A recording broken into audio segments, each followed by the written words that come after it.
What if the dream you have carried for so long was never meant to become another weight upon your shoulders? What if it was never asking you to prove that you are intelligent enough, talented enough, disciplined enough, young enough, successful enough, or worthy enough? And what if the deepest purpose of that dream was not merely to change what surrounds you, but to awaken something within you that has been waiting quietly beneath all the fear, comparison, disappointment, and pressure? Many people are taught to think of a dream as something far away, a destination, an achievement, a future condition that will finally allow them to feel complete.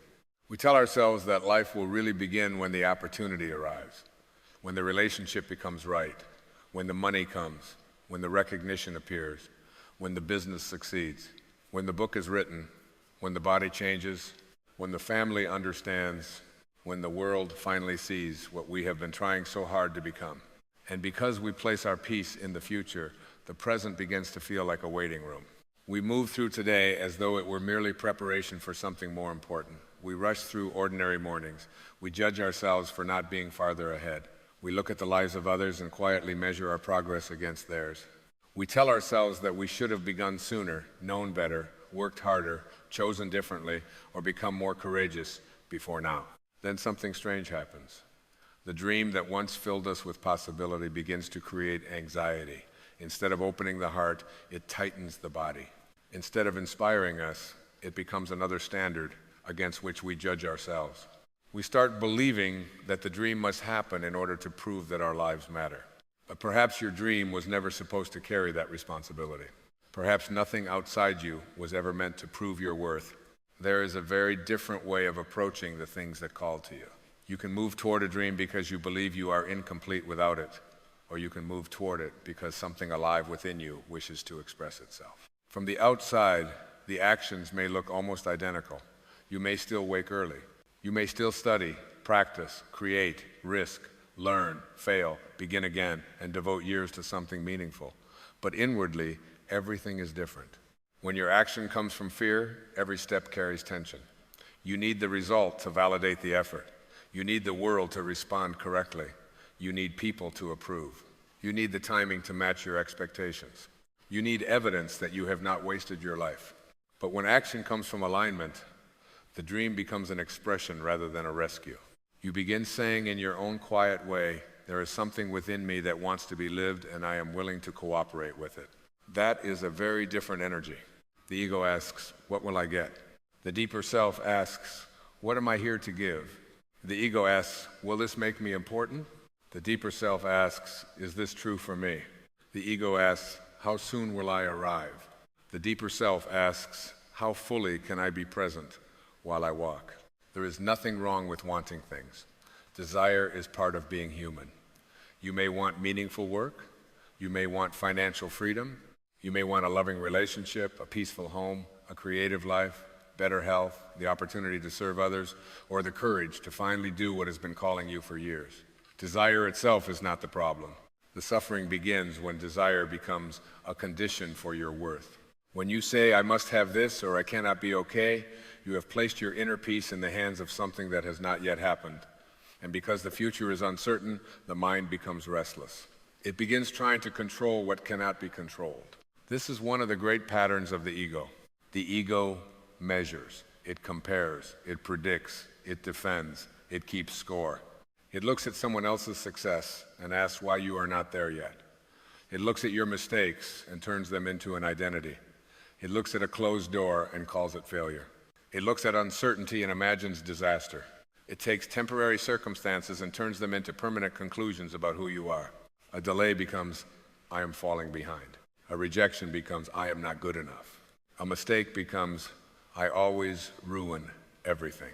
Another person's success becomes, there is less possibility left for me. And before long, you are not simply pursuing a dream. You are carrying an entire psychological burden around it. This is why it is possible to work very hard and still feel strangely disconnected from yourself. You may be moving, but you are not moving from peace. You may be achieving, but you are not experiencing freedom. You may be making progress, but somewhere inside there is still a frightened voice asking whether any of it will finally make you enough. There comes a point when working harder is no longer the answer.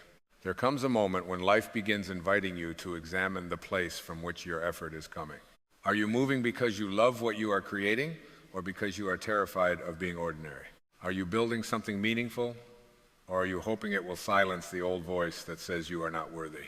Are you pursuing the dream because it is true for you, or because you want someone who once doubted you to regret it? These are not questions meant to shame you, they are questions meant to free you. Awareness never needs to condemn. It simply reveals. You can notice that part of you wants recognition without making yourself wrong for wanting it. You can notice that part of you is comparing without declaring yourself spiritually immature.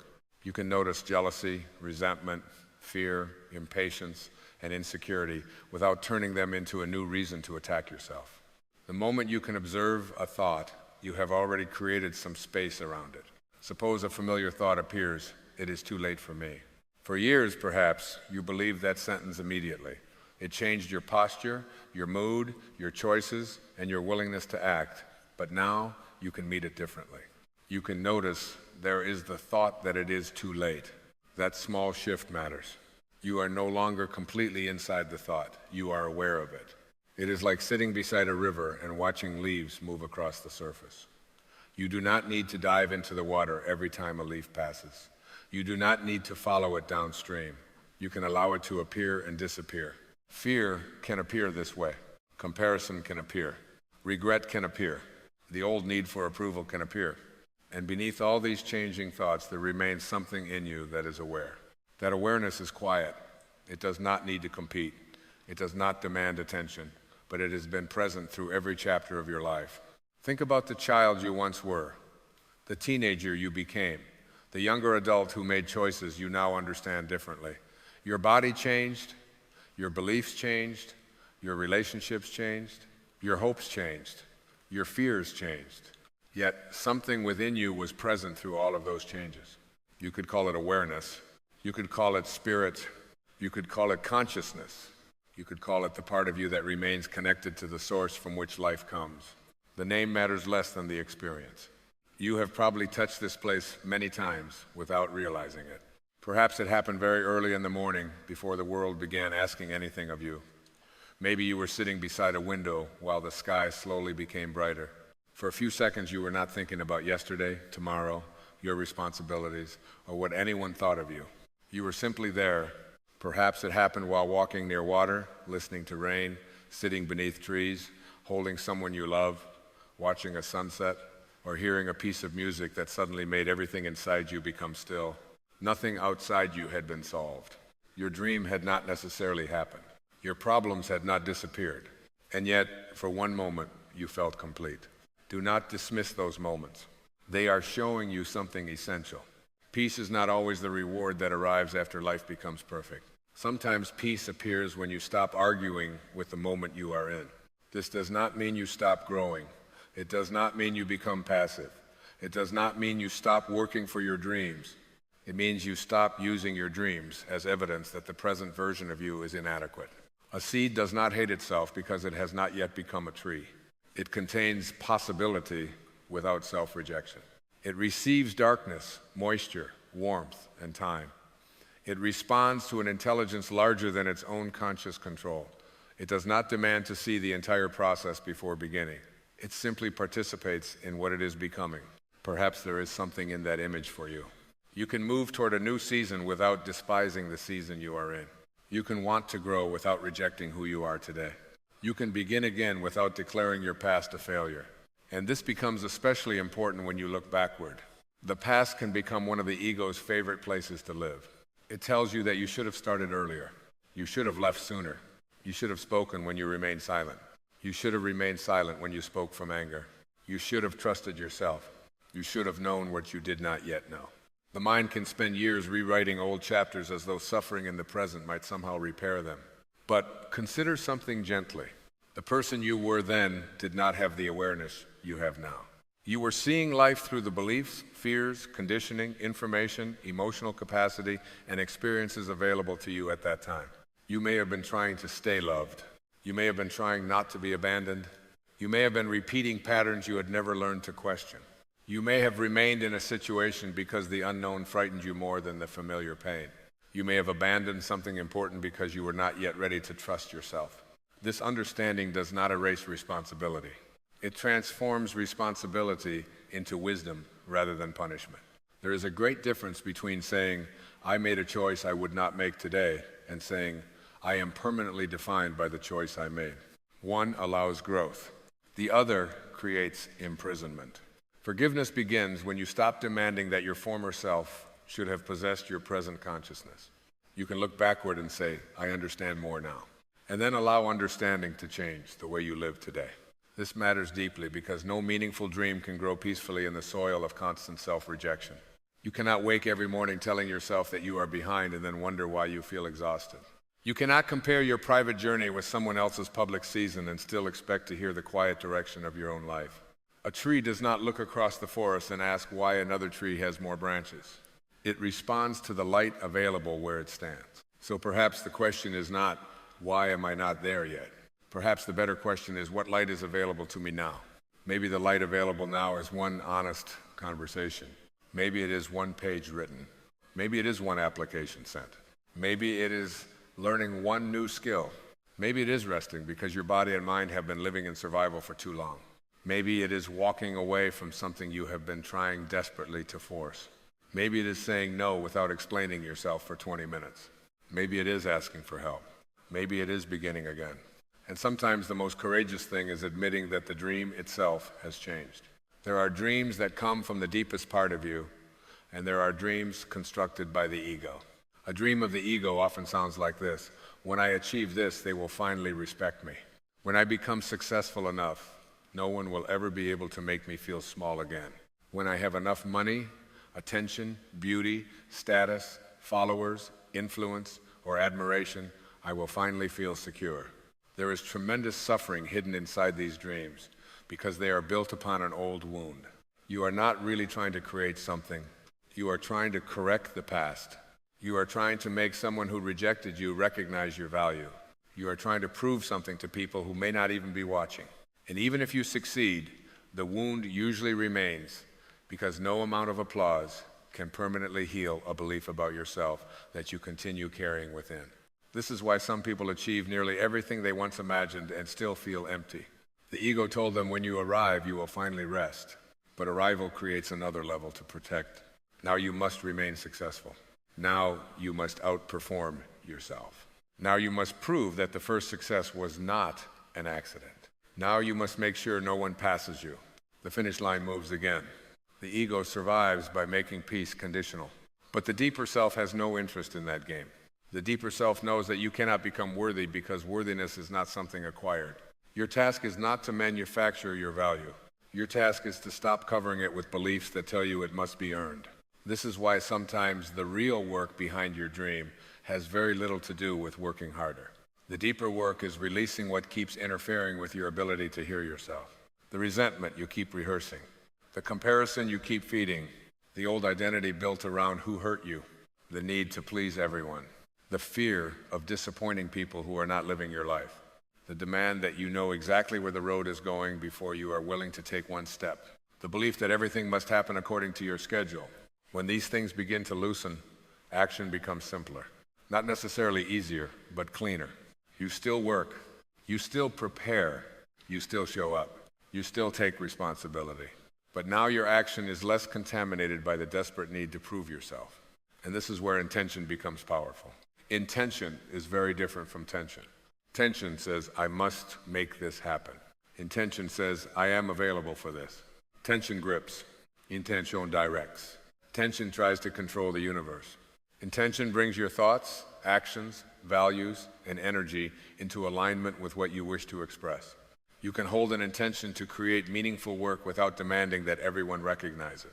You can intend to build financial stability without making money the measurement of your soul. You can intend to experience love without demanding that one particular person become the answer to all your loneliness. You can intend to heal without declaring war upon the parts of yourself that still hurt. You can intend to grow without rejecting who you are today. And then comes something the ego finds difficult to accept: surrender. The ego hears surrender and imagines defeat. But spiritual surrender is not giving up. It is giving up the illusion that you can control every form through which life must deliver what you seek. You can be deeply committed and deeply surrendered at the same time. You can say, this matters to me. I will give it my attention. I will offer my effort. I will learn. I will act. I will remain faithful to what feels true. And I will not insist that life must unfold according to the exact picture in my mind. This kind of surrender creates enormous freedom. Think of a river moving toward the sea. When the river meets a stone, it does not conclude that the journey has failed. It does not spend 10 years resenting the stone. It moves around it, sometimes gently, sometimes forcefully, sometimes by changing its shape, but the direction remains. Your life may be asking you for the same flexibility. Perhaps the dream is true, but the route you imagined is not. Perhaps the work is right, but the timing is different. Perhaps the desire is authentic, but the person you thought would accompany you cannot walk that road. Perhaps one door must close because you have become so obsessed with staring at it that you cannot see the opening somewhere else. The ego says, this is not how it was supposed to happen. The deeper self answers, perhaps I do not yet see enough to understand. This does not mean that every loss should be romanticized. Pain is real. Grief is real. Disappointment is real. There are experiences that shake you so deeply that no spiritual sentence should be used to silence what you feel. If you are grieving, grieve. If you are disappointed, allow disappointment to move through you. If something ended, you do not need to pretend that you are grateful immediately. Spiritual maturity is not emotional denial.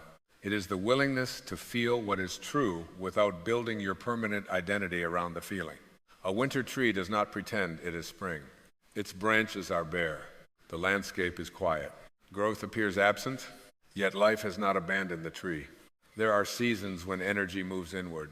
Roots deepen where no one can see them. Something is being conserved. Something is being prepared. Perhaps you have lived through such a season. You wanted movement, and life gave you waiting. You wanted certainty, and life gave you questions. You wanted companionship, and life gave you solitude. You wanted a visible breakthrough, and life gave you silence. The ego interpreted this as punishment, but later you may have seen something else. Perhaps silence revealed what noise had been hiding. Perhaps waiting separated your authentic desire from your impatience. Perhaps solitude showed you how much of your identity depended upon other people's attention. Perhaps disappointment revealed how tightly you had attached your peace to one particular outcome. This is where the dream becomes more than a destination. It becomes a teacher. It begins showing you where you are still afraid, where you are still trying to control, where you are still asking other people to tell you who you are, where resentment is consuming energy that could be used for creation, where comparison is pulling your attention away from the life actually asking to be lived. And once you begin seeing this, an entirely different kind of success becomes possible. Success is no longer simply reaching the destination. Success becomes staying connected to yourself while you move. You may arrive at a goal and lose yourself in the process. Or you may walk slowly and become increasingly peaceful, honest, compassionate, and awake. Which journey is truly successful? The world often celebrates visible results because visible results are easy to measure. But some of the most significant changes in your life may never be visible to anyone. The moment you stop needing to win an argument. The day you no longer check whether someone who rejected you is watching your progress. The morning you realize you have not compared yourself with another person for several hours. The conversation where you finally say what is true without becoming cruel. The night you remember a painful chapter and notice that your body no longer tightens the way it once did. The decision to forgive yourself. These are victories of consciousness, and they transform everything that follows. Forgiveness is particularly important because resentment can quietly become an identity. Perhaps someone disappointed you deeply. Maybe they lied. Maybe they abandoned you. Maybe they failed to see your worth. Maybe they misunderstood you when you desperately wanted to be understood. Maybe they were absent when you needed them most. Pain leaves an imprint, and sometimes resentment begins as the mind's attempt to protect you from being hurt again. You replay what happened. You imagine different conversations. You rehearse what you should have said. You wait for an apology. You imagine the day they finally understand what they did. Part of you may believe that holding resentment means honoring the seriousness of what happened. But resentment does not punish the past. It recreates the past inside the present. Forgiveness does not mean saying that what happened was acceptable. It does not require reconciliation. It does not require trust. It does not require reopening a door that wisdom has told you to close. Forgiveness may simply mean that you no longer want yesterday occupying so much of today's consciousness. Imagine carrying a heavy stone because someone placed it in your hands years ago. At first, perhaps holding it felt necessary. It represented what happened, it represented injustice, it represented the wound. But eventually you notice that the person who gave you the stone may not even know you are still carrying it. Your arms are the ones that are tired. Forgiveness is the willingness to put down what no longer needs to travel with you. And sometimes the person you need to forgive most is yourself. Many people say they want a new life while privately maintaining an old relationship with themselves. They continue speaking inwardly with cruelty. They remind themselves of old mistakes. They hold themselves to impossible standards. They believe that self-criticism is what keeps them responsible. But punishment is not the same as responsibility. If attacking yourself produced wisdom, you would already be enlightened by now. You have probably criticized yourself enough. What if the next stage of growth requires understanding? What if instead of asking, "What is wrong with me?" you began asking, "What happened within me that made this choice seem necessary?"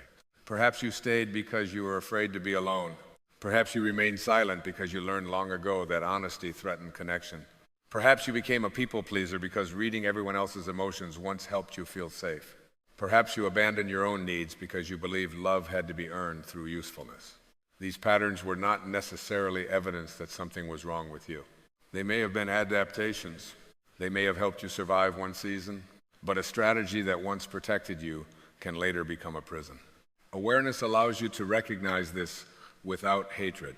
You can say, "I understand why I learned this, and I am allowed to live differently now." That sentence contains compassion and responsibility at the same time. You are not denying the pattern. You are choosing not to continue it. And this is how the return to your true self often happens. Not through one dramatic awakening, but through hundreds of quiet acts of remembering. You remember yourself when you stop saying yes while your whole body is saying no. You remember yourself when you stop explaining every boundary to people committed to misunderstanding it.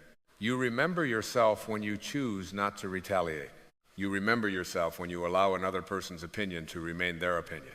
You remember yourself when you stop auditioning for love. You remember yourself when you sit quietly long enough to distinguish your own inner knowing from the noise of everyone else's expectations. This last one can be difficult because the world is loud. You are surrounded by advice. People tell you what success should look like.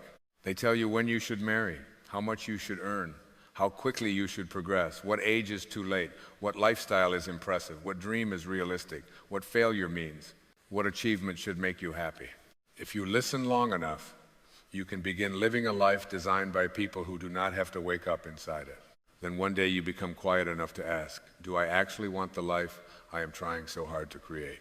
This question can be frightening, but it can also be one of the most liberating questions you ever ask. Maybe the dream needs refinement. Maybe the essence of it is true, but the image around it belongs to an older version of you. Maybe what you thought you wanted was admiration, but what you truly want is freedom. Maybe what you called success was actually a longing to feel safe. Maybe what you called ambition was partly a longing to finally feel seen. When you understand the deeper desire, your path may change. And sometimes that change is not failure. It is alignment. A true calling does not require you to betray yourself. It may challenge you. It may ask you to leave comfort. It may lead you through uncertainty. But somewhere beneath the fear, there is usually a sense of recognition. Something within you quietly says, this is honest. You may still be afraid, but you feel less divided. This inner undividedness is one of the clearest forms of guidance. Alignment is not always excitement. Sometimes alignment feels like relief. You finally stop pretending. You finally admit what you know. You finally stop trying to keep a relationship alive that has already ended inwardly. You finally stop chasing a path that impresses everyone except you. You finally acknowledge that what you want now is different from what you wanted 10 years ago. And because you are no longer fighting yourself, energy begins returning. There is a tremendous amount of energy trapped in self-betrayal. Think of how exhausting it is to maintain an image, to smile when you want to speak honestly, to chase something you no longer want, to remain constantly available because you fear disappointing people, to pretend that you are fine because you believe your pain is inconvenient. When you begin living more honestly, you reclaim that energy. And now your dream can be approached from a more peaceful place, not as an escape from your life, not as evidence that you deserve to exist, but as something through which your deeper nature can express itself. This is what it means to move from ego toward source. The ego experiences itself as separate, separate from other people, separate from life, separate from love, separate from abundance. Because it feels separate, it must constantly defend, acquire, compare, and prove. But when you experience even a moment of connection to source, the inner posture changes. You begin sensing that life is not only something happening against you, you are participating in something larger. This does not mean the universe becomes a vending machine for every desire. It does not mean that if you think correctly, nothing painful will happen. It does not mean every wish will arrive in the form you request. Connection with source is deeper than getting what the ego wants. It is remembering that you belong to life even when life is uncertain. It is remembering that love remains available even when one person leaves. It is remembering that your capacity to create remains even when one project fails. It is remembering that you can begin again even when the old plan collapses. You are not connected to source because everything goes your way. You discover the connection when you stop believing that circumstances have the power to define your deepest identity. Consider the ocean. A wave rises, takes form, travels across the surface, and eventually returns. If the wave could think as the ego thinks, perhaps it would compare itself with every other wave. That one is higher. That one is moving faster. That one will be noticed. That one has more power. And perhaps it would spend its brief life terrified of disappearing. But the wave was never separate from the ocean. Its form changed. Its deepest nature did not. You also have a temporary form, a name, a history, a body, a career, roles, relationships, possessions, memories, wounds, dreams. All of these matter.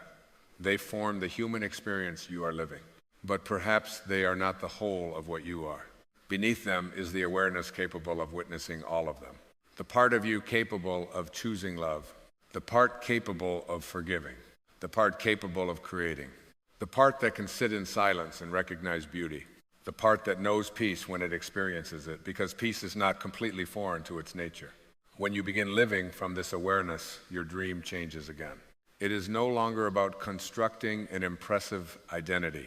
It becomes an opportunity to express your connection. You create because creativity wants to move through you.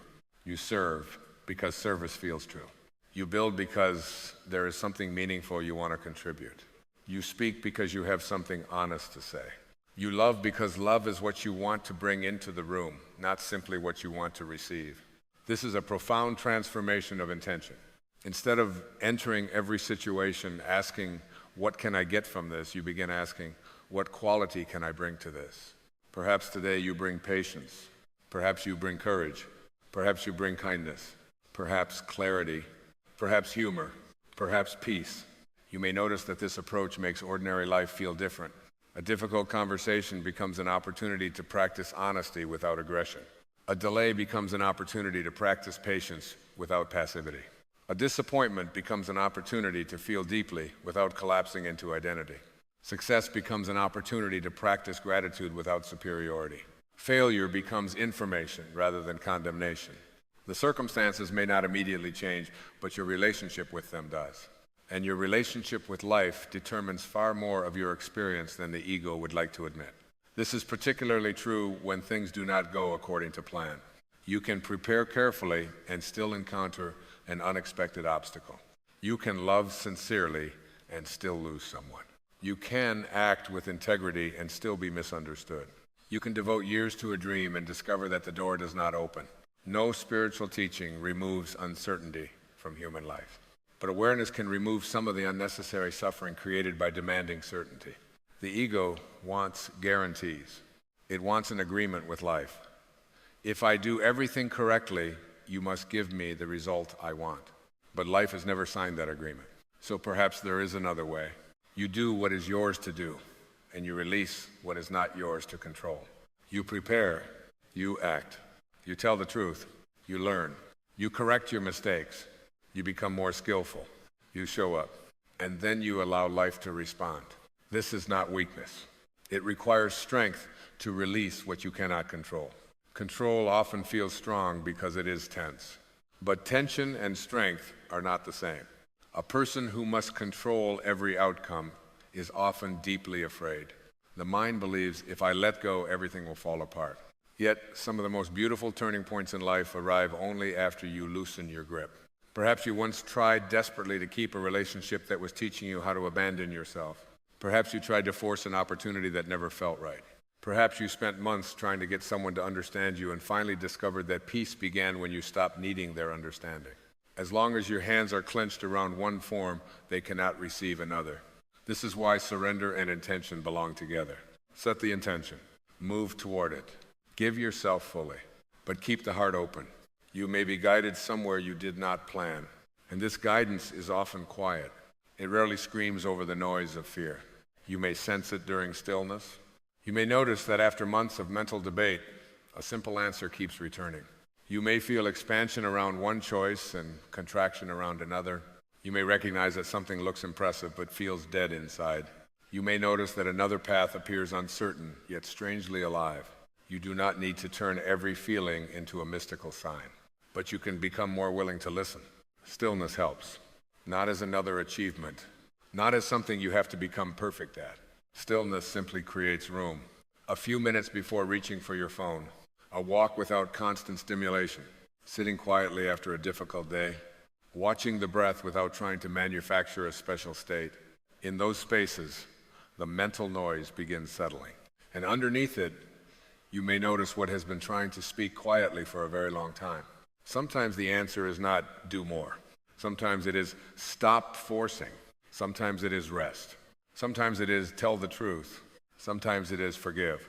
Sometimes it is begin. Sometimes it is this chapter is complete. The source does not always guide you toward expansion in the way the ego defines expansion. Sometimes spiritual growth looks like subtraction. Less resentment, less proving, less explaining, less comparing, less pretending, less attachment, less noise. And as these things fall away, something else becomes more visible. Your natural capacity for peace. Peace is not the absence of ambition. It is not laziness. It is not having no dreams. Peace is the state from which dreams no longer have to rescue you. This is where your work can become devotion rather than punishment. You give attention to the dream because it matters, not because you believe exhaustion is evidence of seriousness. You no longer worship struggle. You understand that rest is part of creation. You understand that silence may be part of preparation. You understand that sometimes taking care of your inner state is not separate from working on the dream. It is part of the work. The quality of consciousness you bring into your work becomes part of what you create. If you build something from resentment, resentment enters the process. If you work only from fear, fear enters the process. If every action is an attempt to prove yourself, no amount of achievement will completely remove the original insecurity. But when you create from a place of increasing wholeness, something different enters the work. Patience, clarity, generosity, courage, presence. And strangely, you may discover that peaceful action is often more intelligent than anxious action. Fear wastes enormous energy imagining futures that have not happened. Comparison wastes energy studying paths you are not walking. Resentment wastes energy arguing with events that are already over. Control wastes energy trying to manage what belongs to life.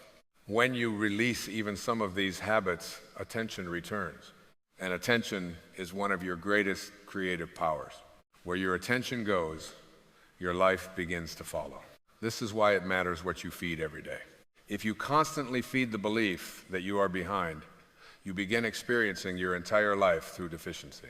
If you constantly feed resentment, the past remains psychologically present. If you constantly feed comparison, your own path becomes harder to see. But if you begin feeding awareness, something changes. Not overnight, not through forced positivity. Through repetition, you notice fear and return. You notice comparison and return. You notice resentment and return. You notice yourself trying to predict the whole future and return. Return to what? Return to this moment. Return to what is actually yours to do. Return to the body. Return to the breath. Return to your values. Return to the awareness beneath the thought. This returning is one of the most practical spiritual disciplines you can develop. You will forget. Then you remember. You will become caught in fear. Then you notice. You will compare. Then something in you says, come back. This is not failure. This is practice. No one remains perfectly centered every moment. The goal is not to create an identity called the peaceful person and then judge yourself every time you feel disturbed. That would simply be the ego creating another role. The deeper invitation is to become more willing to return. And the more often you return, the less frightening your own inner world becomes. You begin realizing that thoughts come and go. Feelings come and go. Seasons come and go. Even identities come and go. But you can remain present through them. This recognition gives you a different relationship with uncertainty. You no longer need the entire road. You need enough clarity for the next honest step. Most people delay their dreams because they believe clarity must be complete before action begins. They say, when I know exactly what will happen, I will start. But life rarely gives that kind of certainty. You may see only a few feet ahead. That can be enough. Take the step that is clear, then let the next one reveal itself. A meaningful life is often built this way, not through one perfect 5-year plan, but through a series of increasingly honest choices. You may begin something and discover it needs to change. You may move forward and then rest. You may open one door and learn that it is not your door. This does not mean you are lost. It means you are participating. And participation is different from control. You are not here to stand outside life demanding guarantees. You are here to live it, to meet it, to learn through it, to give something to it. This brings us back to the question of purpose. Many people are frightened because they believe purpose must be one enormous thing, one career, one mission, one great achievement. And if they cannot identify it, they imagine they are wasting their lives. But perhaps purpose is not always a destination. Perhaps purpose is also the quality of consciousness you bring to whatever is in front of you. You can live purposefully while listening to someone who needs to be heard. You can live purposefully while raising a child. You can live purposefully while creating a business. You can live purposefully while healing from a difficult season. You can live purposefully while caring for someone. You can live purposefully while making art no one has discovered yet. You can live purposefully while beginning again at 60, 70, or 80. Purpose is not limited by the timeline invented by the culture around you. The source is not looking at your age and saying, you missed your chance. That sentence comes from fear. Life expresses itself in endless seasons. There are people who discover their deepest work young. There are people who spend decades becoming the person capable of carrying what comes later. One path is not superior. Comparison cannot tell you what season you are in. Only awareness can do that. So if you have been telling yourself that you are too late, examine the statement carefully. Too late according to whom? Too late compared with what? There may be practical realities in life. Some opportunities have timelines. Bodies change. Circumstances matter. But often the sentence, I am too late, is not describing reality. It is describing fear. Fear wants certainty before movement. Courage is willing to move without it. And courage does not mean the absence of fear. Courage means fear is present, but no longer making every decision. You may be afraid and still make the phone call. Afraid and still write the first page. Afraid and still tell the truth. Afraid and still walk away. Afraid and still begin again. Fear can sit in the back seat. It simply does not need to drive. As you practice this, another transformation occurs. You become less dependent upon approval. This is one of the greatest freedoms available to you. For much of life, people are trained to look outward for confirmation. Am I doing well? Do they like me? Do they approve? Do they think I am successful? Is my dream impressive? Am I disappointing anyone? There is nothing wrong with appreciating encouragement. But if approval becomes psychological oxygen, you will suffocate whenever another person withdraws it. And people will withdraw it. Some will misunderstand you. Some will disagree with your choices. Some will prefer the version of you that had fewer boundaries. Some will feel uncomfortable when you stop playing the role that benefited them. You cannot build an authentic life while requiring universal permission. At some point, you must decide whether you want to be approved of or whether you want to be honest. Sometimes you can have both. Sometimes you cannot. This is where connection with the deeper self becomes essential. You learn to ask, can I respect this decision even if someone else does not? Does this reflect my values? Am I acting from love or retaliation? Am I acting from clarity or fear? These questions bring authority back inside. Not egoic authority that says, I do not care about anyone. Something quieter. A willingness to listen to others without abandoning yourself. That is maturity, and it will influence the way you work for your dreams. Perhaps you have been waiting for someone to believe in you. A parent, a partner, a friend, an audience, a mentor. What if they never give you the response you imagined? Will you abandon what feels true? Or can you become the person who quietly says, I am willing to take responsibility for the life I feel called to live? This does not require dramatic rebellion. Your life does not need to become a performance of independence. You simply begin taking ownership of your attention, your choices, your energy, your time, and you become more careful about what you allow to live rent-free inside your consciousness. This is where boundaries become an expression of love. People sometimes imagine that love means endless availability, but love without wisdom becomes self-abandonment. You can love someone and say no. You can forgive someone and not return. You can wish someone well without allowing them to continuously disturb your peace.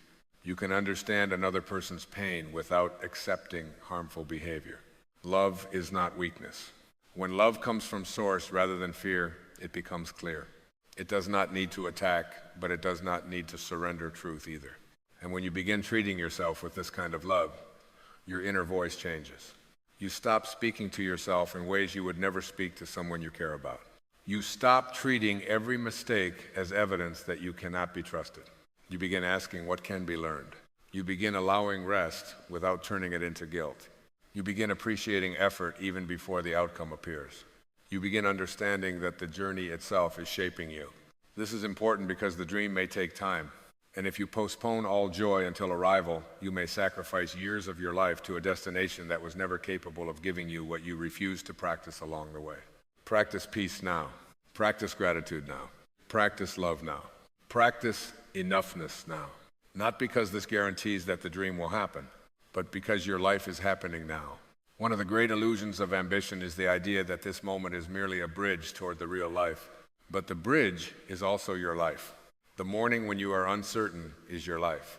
The year when progress feels slow is your life. The quiet dinner, the conversation, the walk, the rain against the window, the afternoon when nothing extraordinary happens. This is your life. Do not sacrifice all of it to an imagined future. Gratitude can help you remember, not forced gratitude, not pretending pain is pleasant, real gratitude. The ability to recognize that difficulty is not the whole picture. You can be grieving and grateful. You can be confused and grateful. You can want change and still appreciate what is here. Perhaps you notice one peaceful moment, one kind person, one thing your body allowed you to experience today, one small improvement, one lesson, one moment when you responded differently than you would have a year ago. Gratitude gently removes the mind from the trance of deficiency. The ego says, look at what is missing. Gratitude says, also look at what is present. Both may be true, but which one receives your attention will influence the life you experience. And as gratitude deepens, so does trust. Trust does not mean knowing exactly what will happen. If you knew, trust would not be necessary. Trust means being willing to remain open when you do not know. It says, I cannot see the whole road, but I can take this step. I do not know why this door closed, but I do not need to conclude that my life is over. I do not know when the answer will come, but I can remain present while I wait. This kind of trust is deeply connected to Source because it loosens the ego's demand for control. You begin living as though there may be an intelligence in life that exceeds the limited view of the frightened mind. You still use reason. You still make thoughtful decisions. You still plan. But you leave room for mystery. That room is important.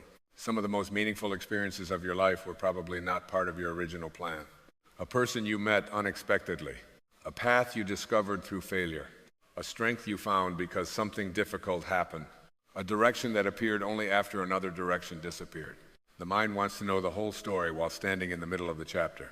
But sometimes you cannot know yet. Perhaps one of the most peaceful sentences you can learn is, I do not know what this means yet. Not every event needs an immediate spiritual interpretation. Not every delay has to become a sign. Not every disappointment must be explained. Sometimes you simply allow the chapter to unfold. This is surrender without passivity. You remain awake. You remain available. You continue doing what feels honest, and you leave space around the future, the older you become, the more valuable this may feel. Because life eventually teaches everyone that control is limited.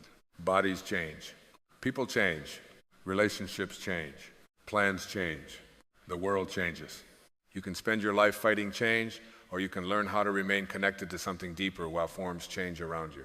This is where spiritual freedom lives, not in controlling form, in knowing what remains when form changes. Your capacity to love remains. Your capacity to become aware remains. Your capacity to forgive remains. Your capacity to choose again remains. Your capacity to return to source remains. No rejection can take that away. No aging process can remove it. No closed door can erase it. No failure can define it. This is why your true dream does not need to become proof that you matter. You mattered before the dream appeared. You mattered before anyone applauded. You mattered when you were confused. You mattered when you made mistakes. You mattered during the years you call wasted. The deepest part of you was never waiting for achievement to grant it permission to exist. Once you understand this, you can work differently. You work because you have something to express. You work because something meaningful asks for your participation. You work because discipline can be a form of love. You work because creating something beautiful, useful, truthful, or healing matters to you. But you no longer place yourself on trial every morning. Your dream is not the courtroom. The world is not the jury. Your life is not a case you must prove. Imagine how much energy would return if you no longer needed to prove anything. Imagine waking tomorrow without the invisible courtroom. You still have responsibilities. You still have goals, but there is less inner argument. What would you create if you were not trying to impress anyone? What would you stop chasing? What would you finally admit? Who would you forgive? What would you begin? What would you allow to end? These questions can reveal more than any strategy, because sometimes the greatest obstacle between you and your dream is not a lack of opportunity. It is the amount of energy required to maintain an identity that is no longer true. Release the identity and movement becomes possible. Maybe you have been the responsible one, the strong one, the person who never asks for help, the person who keeps everyone comfortable, the person who cannot fail, the person who must always appear certain. These identities may have protected you once, but perhaps your next chapter requires something more honest. Maybe strength now means vulnerability. Maybe responsibility means finally caring for yourself. Maybe success means leaving a path that looks impressive but feels empty. Maybe courage means resting. Maybe working for your dream means becoming quiet enough to realize that the dream has been trying to lead you home. Home does not mean a place. Home is the inner state in which you are no longer at war with yourself. You can feel it when your words and values begin matching. When you stop constantly performing, when you can sit alone without feeling abandoned, when another person's success no longer feels like evidence against your own life, when your past becomes information rather than identity, when the future becomes possibility rather than threat. This is inner alignment. And from alignment, your actions become more powerful because they are no longer divided. You are not using half your energy moving forward and the other half attacking yourself. You are not creating and criticizing yourself simultaneously. You are not trying to walk one road while staring continuously at someone else's. You become present, and presence changes everything. So perhaps tomorrow morning, before the noise begins, give yourself a few moments. Do not immediately ask what you need to accomplish. Ask what you want to embody. What quality do you want to bring into the day? Peace, courage, patience, honesty, love? Choose one. Then allow your actions to become an expression of it. If you choose peace, let peace influence the way you answer the difficult message. If you choose courage, let courage guide one step you have been avoiding. If you choose honesty, notice where you are tempted to abandon yourself. If you choose love, remember that love includes the way you speak inwardly. This is intention made practical. And throughout the day, you will forget. You will become irritated. Fear will return. Someone may disappoint you. Comparison may appear. That is not a problem. Notice, return, remember, again and again. This is the work, not becoming permanently peaceful. Remembering peace more quickly, not eliminating fear.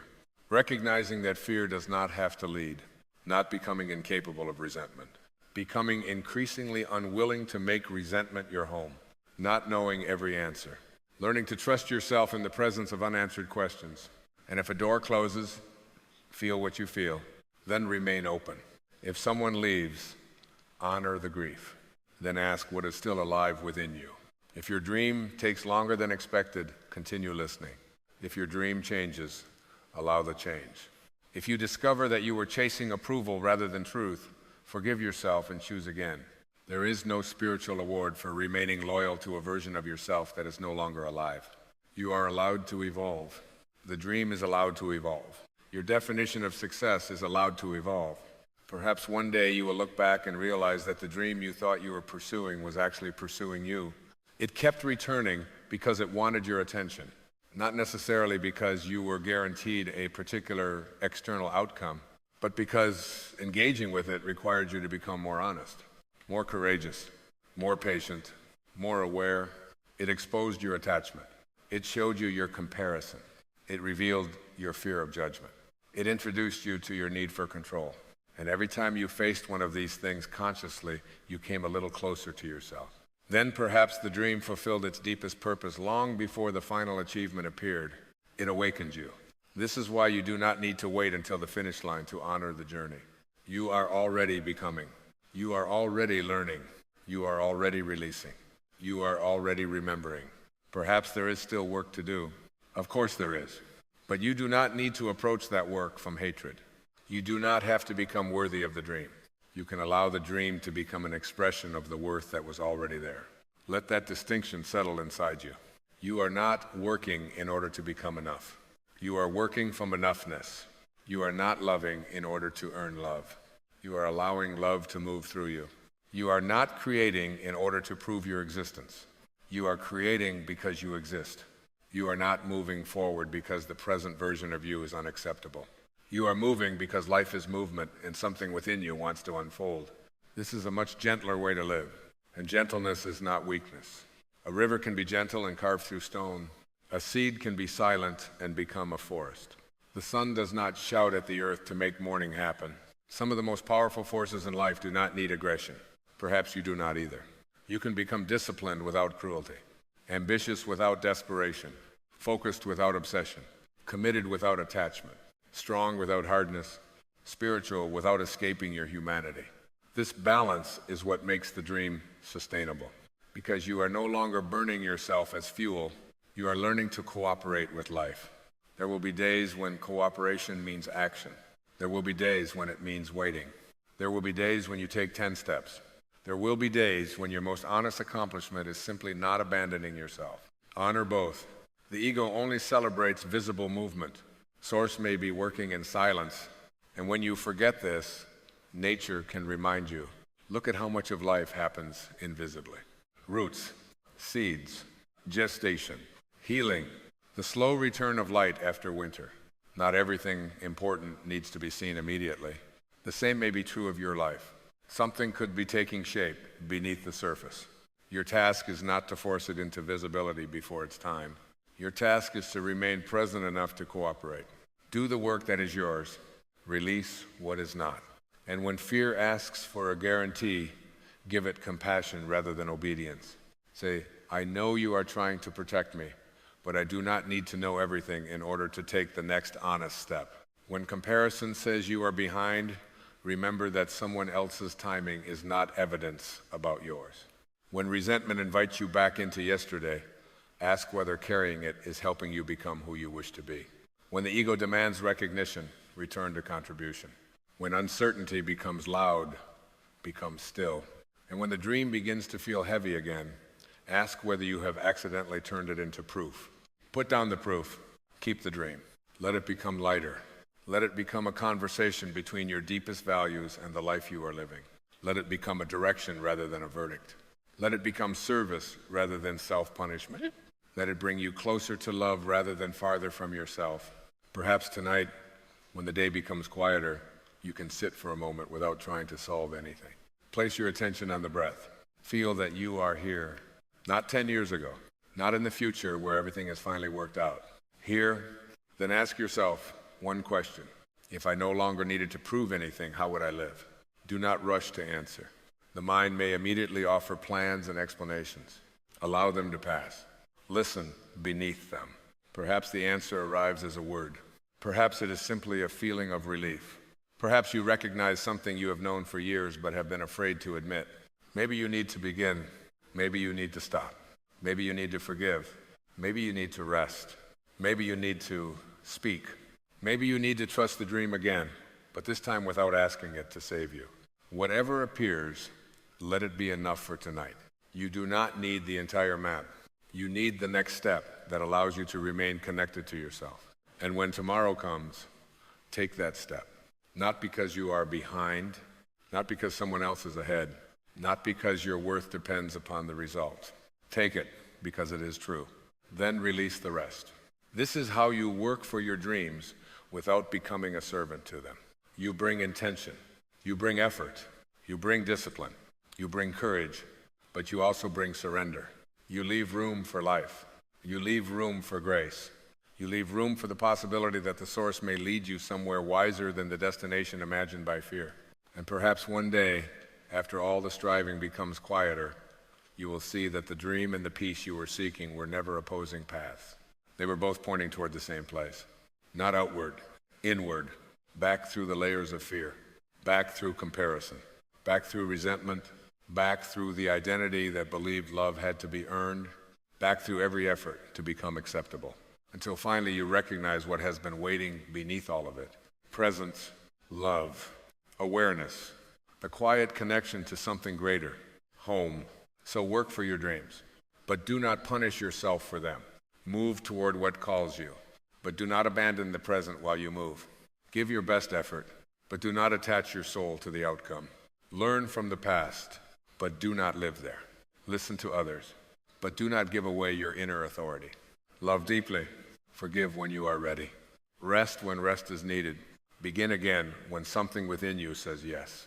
And remember that the deepest part of you is not trying to become whole. It is remembering the wholeness that was never lost. Your dream is not asking you to prove yourself to the world. It is inviting you to become more fully who you already are. And when you understand that, the journey stops feeling like a race towards some distant version of yourself. It becomes a return to peace, a return to trust, a return to love, a return to source. And from that place, whatever you create next will no longer come from the restless demand to become enough. It will come from the quiet recognition that you already are.